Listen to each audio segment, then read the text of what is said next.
You are paired with 100 random humans. If you are better than all of them at something, you win $1 billion. What are you doing? Story 1. Running a freight train over my particular section of track. There are 11 people currently qualified to do so, and a handful of retired/quit guys who could possibly do it. Maybe 30 people tops in the entire world who know the track well enough to run over it. Story 2. I think I would likely be able to better all 100 random humans in talking about British pre-decimal penny varieties, 1860 to 1967.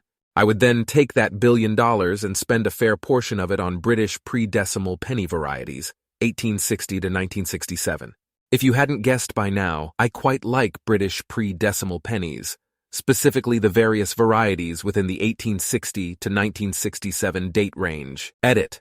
Well, this blew up. New Numismatists of Reddit unite. Also, British pre-decimal penny varieties, 1860 to 1967 for all those who double-dared me. Come find me, bitches. I've got socks full of British pre-decimal pennies between 1860 and 1967, swinging ready for you. Story 3. Competitive eating. I didn't realize how good I was at it until I won a burrito eating competition by a landslide and checked the weight against some of the world's top performers. Unless Matt Stoney and Joey Chestnut get selected randomly at the same time, I'm buying boats in hose. Story 4. Pikmin 2 Battle Mode. Pikmin is already a niche enough game, and even Pikmin fanatics have hardly touched the competitive split-screen mode in the second game. Story 5. Dropping things out of a plane at a target. 100 people. I might end up with a few people that can fly a plane, but I highly doubt any of them could beat me in a drop competition. Only reason I haven't defended my national title is sickness. Story 6. Teaching a university maths class in Swedish. It's about 12% chance that someone else in the group is Swedish, and right now, I study maths at university level. And even though I'm just a student, I think I could give a better lesson than the average person, because most people don't study maths at university level. Story 7. Playing FIFA. I'm well within the top 0.1% of the world. In fact, out of millions of players, I'm within the top 500 on the leaderboards, so the odds of any of them being within that top 500 too is very slim, so I fancy my chances of winning. Story 8. Take a random 16-year-old kid who's never driven before and prep them to pass a driver's test in 1HR. I'm a driving instructor, and I know it's not polite to brag, but I'm really good at my job. I love it. Each case is unique, and my students are all super stoked to pass their test. Some fail first try, sure, but it's rare. Story 9. Either being the fastest at solving a Rubik's Cube or chess. I can solve a Rubik's Cube consistently in under 20 seconds, and based on my experience, it's very unlikely that 100 random people are going to be better than me at that, unless I have very bad luck and run into Max Park or something. I'm around 1500 ELO at chess, which is not great, but I still think it's enough to beat 100 random people since most people are not playing consistently. I still think someone might beat me at chess if I'm unlucky enough, but at speed cubing, I would be heavily disappointed to lose on speed cubing. Story 10. Dance Dance Revolution. Yeah, I have asthma. Yes, I'm out of shape, but I can still pass max 300 on heavy and a few easier ones like spin the disc or kind lady. I think my odds of beating out 100 randoms are pretty good, as long as I have my inhaler. Story 11. In high school, our school administered the ASVAB, an aptitude test for military service. I didn't want to go into the military, but I loved taking tests. One of the sections involved scanning lists of serial numbers assigned to letter values, 8562859D, 4729572A, etc. The test administrator said that the test wouldn't be completed, as there were more pages than they expected anyone to finish. Students were just expected to do their best until they ran out of time. I took that as a personal challenge and finished the last page before the time ran out. When the test scores came back, we were rated in relation to other test takers. I had decent scores in everything, except the sections that tested mechanical knowledge and automotive parts, scored something like 32% on one of them. But I was over the 99th percentile on code scanning. So, guess that test section is what I'd be doing. Not sure how much of that was skill and how much was my determination because I was told it was impossible, but I'm hoping $1 billion would be enough motivation to have lightning strike twice. Story 12. I feel I'd have a decent chance in golf and Counter-Strike. The chances of 2 single-digit or better golfers in 100 out of 8 billion has got to be ridiculous. Hell, half the group will be kids or old people that can barely hold a club. Even for the healthy adults, A majority of them will have never even tried the game before. Of course, if I had to absolutely guarantee it, we'd play a Korean-created battleship game, Navy Field, as long as it was the ported American version. I'm not even sure 100 people actually played it when it was popular, let alone now, 10 years later. Story 13, The Binding of Isaac. I have 1,000 plus hours in that game, and it's niche enough that there's a good chance I'm the only one who's played it in a group of 100 random people. Or Brandon Sanderson's Cosmere Trivia. Story 14, Bench Press. Mine is not super impressive in the lifting circles, but out of 100 random people I think I could win. Half of them would be women, and of the remaining half of men, maybe half would be kids/elderly guys. That would mean that there would probably be around 25 young or middle-aged men remaining I would have to beat. The chances are that at most a few of them would have any experience in weight training. Story 15, Trivia. Qualified for Jeopardy! Millionaire more times than I can count. Have literally never met anyone better than me since junior year of high school. He was a senior and best academic team player in our state classification. Story 16. I guess it depends on how we define being better at something, although in my case my answer is probably poker. I played for a living for about a decade. I'm nothing noteworthy among other professionals, but almost certainly far ahead of 100 random people.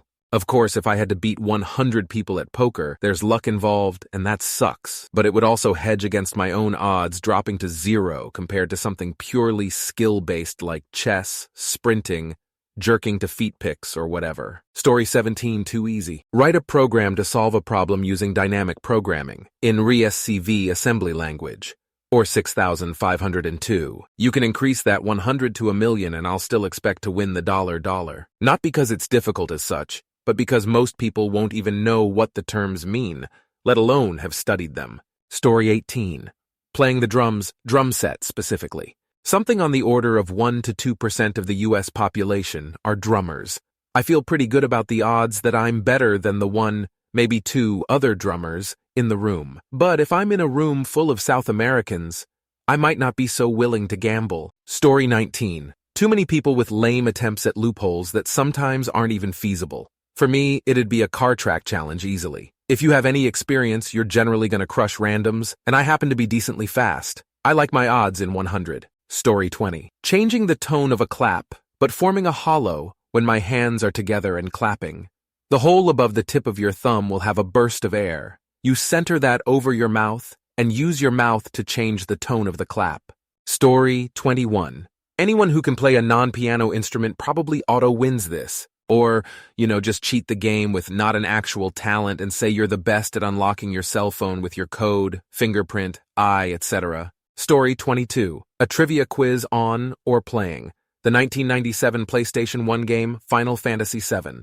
I have some significant ADHD, and that was one of my earliest and most intense hyperfixations, and I used to read the strategy guide before bed almost every night when I was in elementary school. I've played it tons of times, and I know it really, really well. It has to be this specific game, though. Outside of this game, Spyro the Dragon, and a couple old computer games, I'm not really a gamer, and I have no idea why this game tickled my brain the way it did since I never got obsessed with any other games like that. I was just super hyperfixated on it for years, and I still play it occasionally. The remake coming out was the best thing that ever happened to me because finally, other people were interested in it again too. It wasn't just me being weird. Story 23. Matching components of locks to manufacturers' part codes. I've got thousands in my brain. There'd be hundreds I could quote blindfolded by feel if you put little metal pieces in my hand. Good odds I could beat 100 other randomly picked qualified locksmiths at it. General public forget about it. Story 24. I ask this question on VR all the time. It's either a huge hit or I'm not good at anything. My answer is best 3 out of 5 in a barroom Olympics, pool billiards, darts, foos, ping pong, and throwing quarters to a spot on the A bar stool. No shot a random person beats me in 3 out of 5. Story 25. 100 random humans would still be disproportionately Chinese, Indian, and Indonesian, so probably just speaking English fluently. Only 17% of the world's population can fluently speak English, and with a college degree in literature, I think I'd stand a good chance. Story 26. Typing test. According to Type Eraser, or Human Benchmark's findings, I'm above the 99th percentile, so there's a pretty good chance I win. Particularly when you consider that someone bothering to take a typing test is probably better than the average already. Story 27, that's way too broad a question. There's a scene in an episode of Star Trek Deep Space Nine that I know word for word, pause for pause. I can't act out both sides of the conversation verbatim. One of those 100 people being able to recite that exact scene from that exact 30-year-old sci-fi television show seems highly unlikely. One of those 100 people being able to recite and act out that scene better than me? Ain't happening. Story 28. Forging metal. It's a pretty rare skill these days, but I can build a fire and rig up a blower. I know how and where to heat the metal, and I know how hard and where to strike with the hammer. And as my master liked to say, if you pick up a hot piece of metal with your bare hand, you'll drop it really quick. Story 29. Driving a forklift for letdowns. 21 years old and top 2 in the warehouse after 8 months. I average 150% production, which is roughly a drop every minute and a half, including traveling and being surrounded by people not on forklifts. Story 30. Building industrial-powered lasers. I used to work as a laser engineer. I wasn't very good, but it's very complicated, and most importantly, I know how. A lot of the steps can't really be put perfectly in lot words. They take practice. If we don't have blueprints for a design, I can make one basically from memory. By switching a part or two, we can drastically increase that number. Story 31. It seems like most normal people will have a skill that they could win under these conditions. 100 people selected from all 8 billion on the planet? The odds of getting another Oregon lawyer are pretty much nil, so I'm better at formatting a brief correctly to file in the Oregon Court of Appeals without referring to the rules, official style guide, or any examples. If it has to be a conventional competition, I like my odds playing 3-cushion billiards, an obscure cousin of pool. I'm not especially good against other people who know how to play, but I have met in my life maybe a couple dozen people who know how to play, but other things I'm better than a beginner at. Other versions of pool, Muay Thai, Jiu-Jitsu, poker. I'd probably win because the odds are that none of the 100 would do those things at all. Story 32. I'd set up an obstacle course that starts with chugging a couple Ginger Crown Royals, strapping on roller skates and jumping over some cones and skating backwards, then solving some logic problems, driving and docking a boat, naming every NHL team by their logos, painting a mural, or even just the straightest line, singing every lyric to Ice Ice Baby, then getting on a MacBook Pro to design something in Adobe Illustrator. If anyone else comes even close, I want to be BFFs. Story 33. Here I was trying to think of anything I'd gotten awards in, but if it was a genuinely random set of 100 people, I could probably say something like, solving a set of mild programming algorithmic problems in Excel, or something along those lines. There honestly aren't all that many people as a proportion of the planet who even use Excel, let alone use it for anything other than just punching numbers into. Or, naming as many 1980s Transformers characters, toys, as possible without references. I'm pretty sure most people would be able to win on any task involving knowledge of any fandom they'd been even peripherally involved in. Heck, I could probably win just based on knowledge of day-to-day living in Australia. Maybe 1 in 300 people in the world live here, despite its continental size. Story 34. Convince everyone to sign a legal binding contract that whoever wins splits the winnings equally with all the other participants. 1 mil each. This will significantly change the lives of all the contestants, not just one. Anyone who would want to risk it all is just a greedy, overly confident fool. Story 35. Knife throwing. Very weird hobby I picked up at like 15. Give each person 5 identical knives, have them stand 15 feet or so back from a target, and have everyone's eyes closed. Only someone who's thrown knives for a while can figure out the rotations when you throw without looking at the target. Story 36. Maybe quoting lines from a couple of movies or TV shows that I've watched far too many times. Most of that is probably far too current popular to be useful in a case like this. But maybe something like Back to the Future, or early episodes of Frasier. Each of those were top of the charts at one point, but are probably obscure enough by now that I could outwit 100 other randos by spooling up some deep cuts from memory. That being said, if my wife was also in my 100, she'd easily beat me at all of those things, and sad to say, probably not share the $1 billion with me either.